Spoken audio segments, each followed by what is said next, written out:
All right, today we're jumping into the story of Arnold Janssen.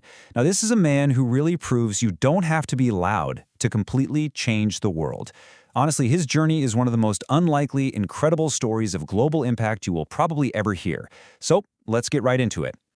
So this is a big question we're going to tackle. I mean, how does a quiet math and science teacher from a tiny German town end up changing the entire world? You know, Arnold Janssen wasn't some revolutionary or a big fiery speaker. He was a brilliant, respected high school teacher.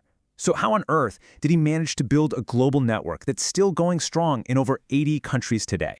Well, the answer, and really the core theme of his entire life, is that it starts with an idea that pretty much nobody else believes in. It's all about having a vision that is so strong, you just have to pursue it, even when everyone, and I mean everyone, is telling you it's completely impossible. This is a story of just incredible persistence. Okay, so to really get a handle on this incredible dream of his, we first have to understand the man himself. Let's take a look at where he came from. All right, so if you look at his early life, everything points to a quiet academic career. He was born in 1837 into this really devout family, and his talent was just off the charts. Get this, in 1859, he wins a university math contest with a solution that took up 26 columns to write out. So, brilliant guy. He's ordained a priest in 61, and then for the next 12 years, he's a respected, beloved high school teacher. See what I mean? Nothing here screams founder of a global movement, right? But, and this is the absolute key, for Arnold, there was zero conflict between his faith and his love for science. He saw science as, well, the handiwork of God. For him, studying the natural world wasn't a challenge to his faith. It was actually a way to understand God's creation even better. And it was this deep, deep conviction that fueled this burning need inside him to share that faith with the rest of the world. So, what's his first move? It's not some big, grand announcement. No, it was actually super practical.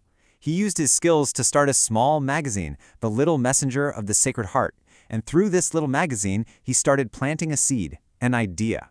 He kept urging German-speaking Catholics to support missions abroad, pointing out that, hey, at the time, Germany didn't even have its own Catholic mission seminary. He was trying to get the ball rolling. Okay, so this idea, which he'd been building up in his magazine, eventually needed a place to live. It needed a home.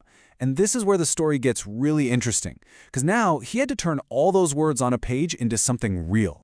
So first things first, he needed a place. And with donations from just a handful of people, the few early believers who read his magazine and really got what he was trying to do, he scrapped together enough to agree to a price for a property. That price? 17,000 marks. And this was what he bought. It wasn't some grand cathedral or a fancy new seminary. Nope. It was a rundown, dilapidated old inn in a town called Steyl in Holland, just across the German border. And on September 18th, 1875, this humble, crumbling building became the St. Michael Mission House. It's just such a powerful reminder, isn't it, that these massive, world-changing movements can start from the absolute humblest of beginnings. But of course, founding something brand new is never, ever easy. I mean, the moment the doors of that old inn opened, the challenges just started piling up, threatening to crush the whole mission before it even had a chance to get off the ground. And you know what's crazy? The biggest threat wasn't from the outside. It actually came from within. His very first companions, the people who signed up to join him, had a totally different idea of what they should be doing. They just wanted to focus on one thing, preaching the gospel. But Arnold's vision, remember, was so much bigger. It was holistic. It included prayer, publications, even science. And this clash of visions, well, it nearly caused a full-on mutiny that could have ended the whole thing right then and there. So you've got this internal conflict, right? On top of that, they were constantly out of money. And then there was all this intense political pressure coming from Germany because of its anti-Catholic policies at the time. It was just a perfect storm of problems. Honestly, any one of those things could have been the final nail in the coffin.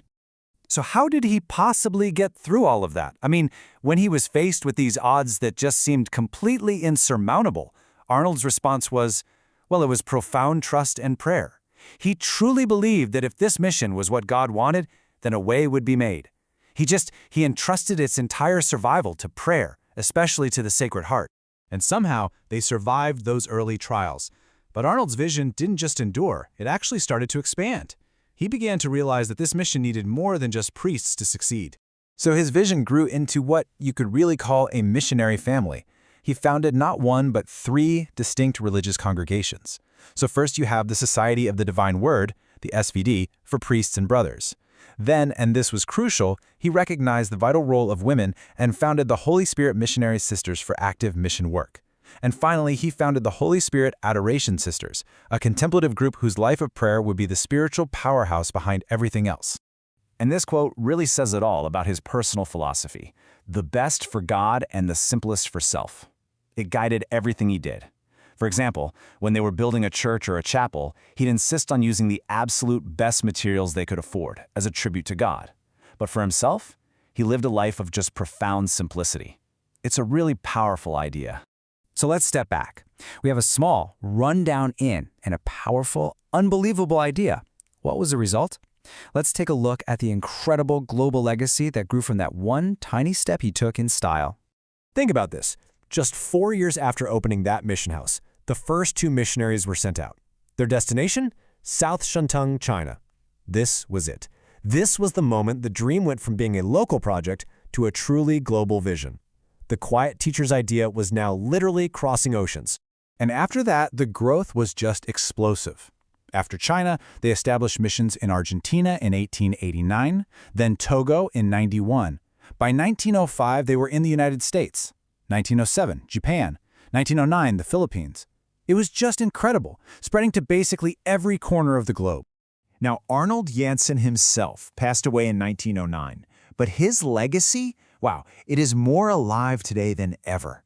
In 2003, Pope John Paul II officially recognized His Holiness and declared him a saint.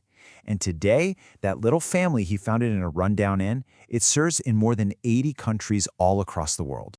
And this was his personal prayer, the motto that he lived by every single day: may the holy triune God live in our hearts. It really gets to the very core of what drove him, doesn't it? It was all about this deep, personal relationship with God that he felt so compelled to share with every single person on earth. And that really brings us to our final thought here. St. Arnold Johnson's entire story. It started with just one person, one little magazine, and one beat-up old inn. It's such a powerful testament to how a single, persistent vision, one that's rooted in a deep conviction, can quietly and profoundly change the world. So it kind of leaves us with a question to think about, right? What humble beginning happening today could have a global impact tomorrow?